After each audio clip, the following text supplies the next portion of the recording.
On a testé le Air Fryer Philips série 2000 en 6,2 litres pour vous, une cuisson saine, rapide et croustillante avec peu ou pas d'huile. Si le test vous plaît, n'hésitez pas à vous abonner à notre chaîne et à nous dire en commentaire ce que vous en pensez et les produits que vous aimeriez qu'on teste pour vous. Et maintenant, on va voir ensemble les caractéristiques techniques du produit. Le produit est doté d'une grande cuve dont la capacité est de 6,2 litres, idéale pour une famille ou des plats en quantité, puisqu'on peut y préparer jusqu'à 800 g de frites, 9 pilons de poulet, des légumes, etc.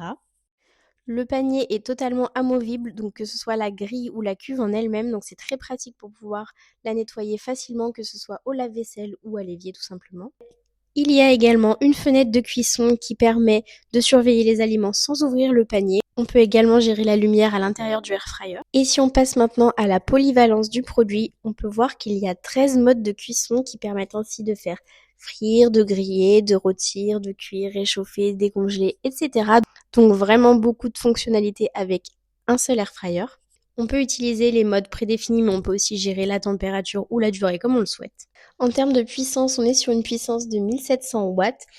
Ce air fryer est également doté de la technologie Rapid Air, donc avec une circulation d'air chaud efficace pour des aliments qui sont croustillants à l'extérieur mais qui restent tendres à l'intérieur, et ça avec très peu de matière grasse.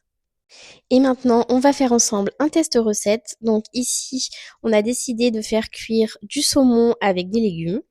Ici, on préfère mettre du papier cuisson à l'intérieur du air fryer, dont vous pouvez retrouver le lien en description.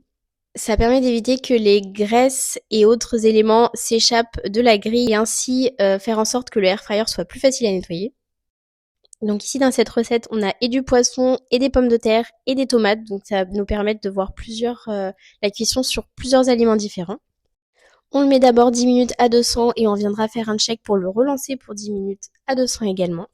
Donc effectivement, comme on s'y attendait, comme vous voyez, on a besoin de 10 minutes supplémentaires pour que les aliments soient cuits. Alors on le relance et je vous laisse constater tout de suite à quel point il est relativement silencieux.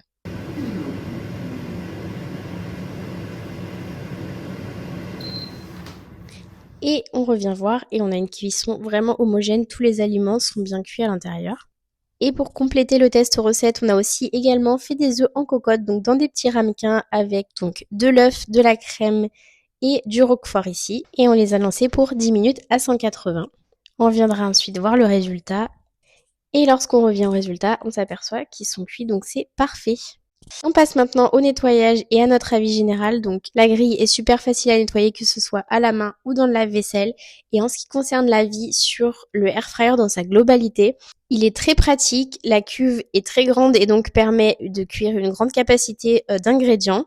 Que le air fryer ne fasse pas du tout de bruit est très agréable également quand on le met dans une cuisine. Son prix est raisonnable, ce qui donne un très bon rapport qualité-prix, d'autant plus qu'il est très souvent en réduction. Donc on recommande ce air fryer car il nous a laissé une très bonne impression et le test était en sa faveur. Si vous aimez ce genre de vidéo, n'hésitez pas à vous abonner à notre chaîne et à nous dire quel produit vous aimeriez qu'on teste.